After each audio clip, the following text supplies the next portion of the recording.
In this video, I'm going to show you how you can find user ID of any account or any person in Slack.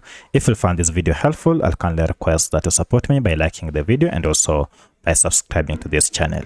Alright, to do this, go first to direct messaging, and here you'll be able to see a list of all the users on your Slack account, and go ahead and identify the person you want to find the user ID.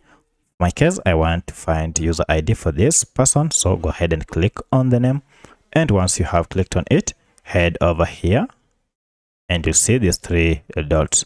Now if you click on this, you'll see we have an option here, copy member ID.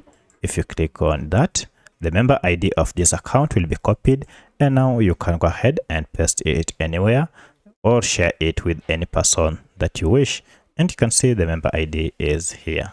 So that's how you can find user ID of any account in Slack. If you have any other question, kindly let me know in the comment section. Otherwise, thanks for watching, and let's meet in the next video.